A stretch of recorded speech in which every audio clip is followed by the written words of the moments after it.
Good morning students. 10th class का दूसरा experiment physics का आपको बताने जा रहे हैं। पहला एक्सपेरिमेंट आपको बता दिया गया है, वो ओम्स लॉ का था। अब उसी ओम्स लॉ का जो सर्किट डायग्राम है, उसी सर्किट डायग्राम पर दूसरा एक्सपेरिमेंट का भी एक्सपेरिमेंट होने वाला है। इसमें क्या है, इसका एम क्या है? To determine the equivalent resistance of two resistors when connected in series and parallel, यानी सीरीज पैरेलल का है। आप लोगों ने थ्योरी में पढ़ा होगा सीरीज पैरेलल। ये इसका थ्योरी है, combination of resistors in series. अगर वो सीरीज में है रेसिस्टर तो उसका रेसिस्टेंस R है। ये दो resistor combination of resistors in series, दो रेसिस्टर है R1 और R2, इसका जो रेसिस्टेंस निकलेगा वो R। ये सीरीज कॉम्बिनेशन है। इसी तरह से पैरेलल कॉम्बिनेशन, दोनों रेसिस्टर का यहाँ पर पैरेलल कॉम्बिनेशन दिखाया गया है और इसका जो रेसिस्टेंस निकलेगा वो 1/R। अब ये जो एक्सपेरिमेंट है वो इस सर्किट डायग्राम पर काम करेगा। इसका प्रॉपर सर्किट डायग्राम है, ये ओम्स लॉ का ही सर्किट डायग्राम है। और इसमें ओम्स लॉ में हम लोग एक रेसिस्टर यहां लगाए थे, अभी हम लोग इसमें दो रेसिस्टर लगाए हुए हैं, दोनों सीरीज में। सीरीज में जब भी रेसिस्टर लगता है तो उसमें करंट डिवाइड नहीं होता है। जो करंट इसमें आएगा वही करंट इसमें है। सीरीज कॉम्बिनेशन में करंट डिवाइड नहीं होता। और जब पैरेलल कॉम्बिनेशन करेंगे तो पैरेलल भी आप लोगों ने पढ़ा होगा, उसमें जो करंट है वो दोनों रेसिस्टर में डिवाइड हो जाता है। अब ये टोटल जो सर्किट डायग्राम है ये पिछले प्रैक्टिकल की तरह है, सिर्फ यहाँ पर एक बार R1 निकालना है, फिर R2 निकालना है और फिर दोनों को सीरीज में जोड़कर निकालना है। ये हो गया सीरीज कॉम्बिनेशन का। फिर पैरेलल निकालने के लिए ये दोनों रेसिस्टर को जो है पैरेलल कॉम्बिनेशन में जोड़ना है, जहां पर करंट क्या होगा, डिवाइड होगा। आइए अब इसको जो है सो हम लोग सर्किट में देखते हैं।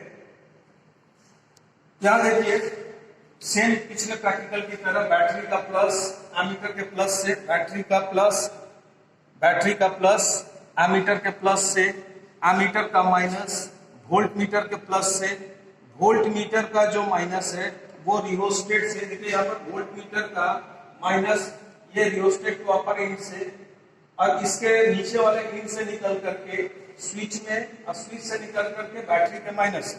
यहाँ देखिए ये रियोस्टेट के नीचे से निकल करके स्विच में और स्विच से निकल करके ये बैटरी के माइनस। एक रेसिस्टर है ये R1 है मान लीजिए, और ये दूसरा रेसिस्टर है ये R। अभी सीरीज में सिर्फ R1 लगाया गया है। इसके अंदर जो कॉइल है उसका कितना रेसिस्टेंस है ये पहले हमको निकालना है। तो पहले R1 हम लोग निकाल लेंगे, फिर इसको खोल के हटा देंगे, फिर उसके जगह पर हम लोग इसको लगाएंगे, R2 का वैल्यू हो जाएगा। अब जब दोनों का वैल्यू निकल जाएगा तो फिर दोनों को सीरीज में एक साथ ऐड करके फिर उसका कॉम्बिनेशन रेसिस्टेंस कितना निकलेगा वो निकालना है। और चौथा बार क्या करना है, दोनों को पैरेलल इससे कनेक्ट करके फिर उसका रेसिस्टेंस निकालना है। चलिए अब हम लोग निकालते हैं इसका रेसिस्टेंस। लिस्ट काउंट, ये देखिए लिस्ट काउंट पिछले क्लास में भी आपको बताया गया था। इसका एक डिवीजन का वैल्यू लिस्ट काउंट है, तो इसका एक डिवीजन का वैल्यू लिस्ट काउंट है।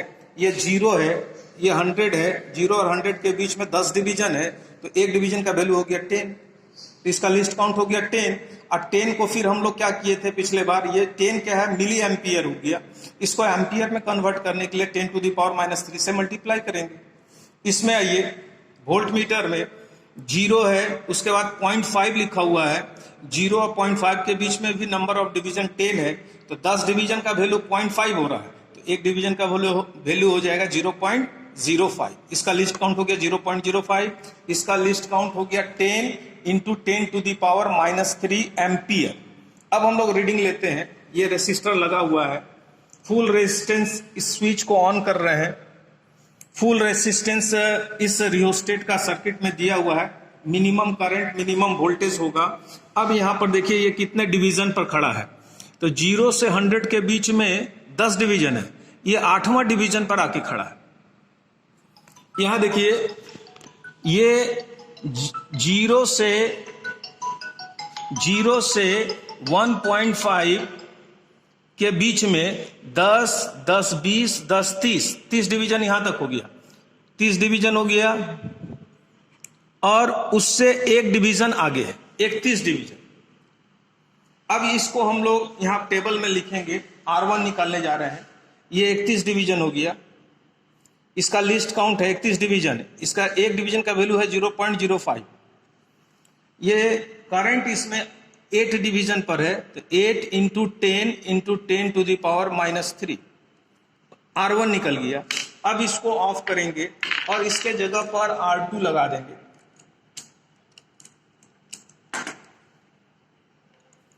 इसके जगह पर हम लोग R2 लगा रहे हैं, दूसरा रेसिस्टर लगा रहे हैं।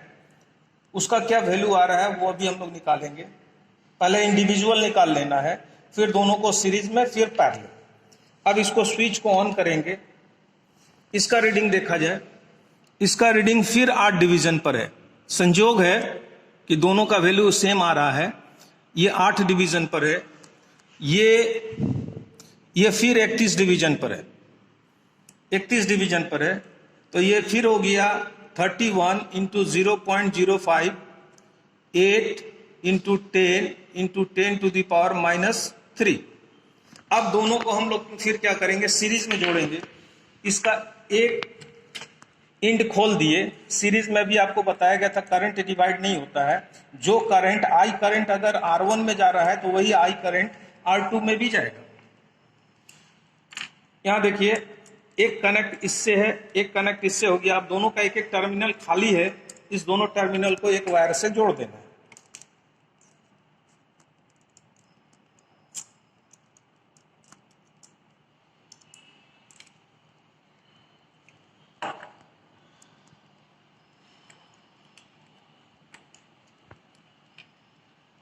अब इसका वैल्यू हम लोग सीरीज में जोड़ दिए दोनों रेसिस्टर को। अब इसका वैल्यू हम लोग ले रहे हैं।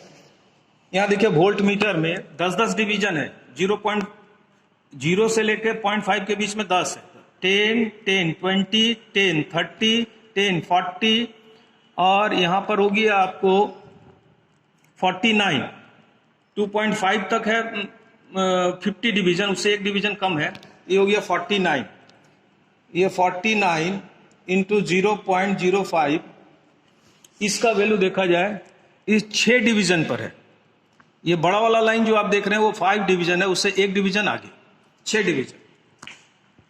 6 इंटू 10 टू द पावर -3, ये सीरीज का निकल गया। अब पैरेलल निकालना है। अब रेसिस्टर को पैरेलल जोड़ना है। पैरेलल में करंट डिवाइड हो जाता है। इसका एक इंड खोल दिए, ये इसमें I करंट आएगा। मान लीजिए I करंट इसमें वोल्ट मीटर में आ रहा है यहां पर, तो ये I करंट 2 भाग में डिवाइड हो जाएगा। अभी हम आपको दिखा रहे हैं। एक तो पहले इसको कनेक्ट कर लेना है।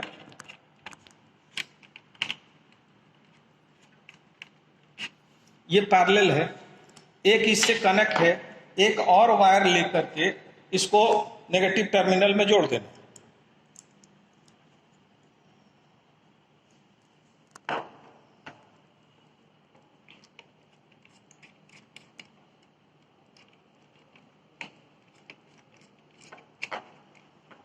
देखिए, यहां पर एक रेसिस्टर ये है, एक रेसिस्टर ये है, ये दोनों अलग है। यहां पर अगर I करंट आ रहा है तो I करंट 2 भाग में डिवाइड हो रहा है, I1, I2, करंट डिवाइड हो गया। अब इसका रीडिंग लेने के लिए अब फिर हम लोग स्विच ऑन कर दिए और इसका रीडिंग ले रहे हैं। ये 9 डिवीजन पर है और करंट 9 डिवीजन पर था। ये 0.5 तक 10 डिवीजन है। ये लंबा वाला लाइन जो इसमें बीच में देख रहे हैं ये 5 है, तो 15, 16, 17, ये 17 डिवीजन पर है इंटू 0.05 और ये हो गया आपका 9 division. 9 into 10 to the power -3। अब इसको हम लोग V/I निकालेंगे सबका और यहां पर इसका वैल्यू देखेंगे।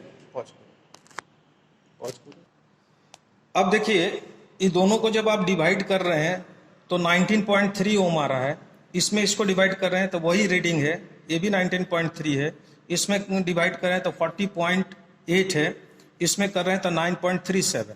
ये दोनों को सम कीजिएगा तो लगभग ये 38.6 आ रहा है, और इसका इक्विवेलेंट ये आना चाहिए, उसमें ये आपको दिख रहा है, यानी 5% प्लस माइनस एरर कंसिडरेबल है, तो ये लगभग उसके इक्विवेलेंट में आ गया है। और फिर ये दोनों को जब पैरेलल आप निकालेंगे जोड़कर इस वैल्यू को, तो ये लगभग इतना के बराबर आएगा।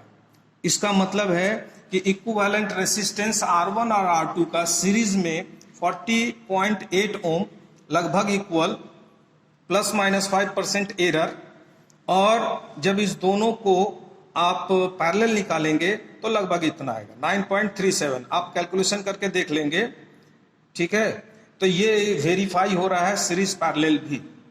तो ये प्रैक्टिकल भी कैसे किया जाता है वो आप जो है, आप ये प्रैक्टिकल कैसे किया जाता है ये आप समझ गए होंगे कि सीरीज में R1 R2 जो निकला, पैरेलल उसका कॉम्बिनेशन लगभग उसके बराबर आ रहा है या नहीं, या पैरेलल जो है वो उसके कॉम्बिनेशन के बराबर आ रहा है कि नहीं, ये सारा चीज आप अभी प्रैक्टिकल परफॉर्म होता हुआ देख लीजिए। अब नेक्स्ट वीडियो में आपको तीसरा एक्सपेरिमेंट बताया जाएगा। Thank you.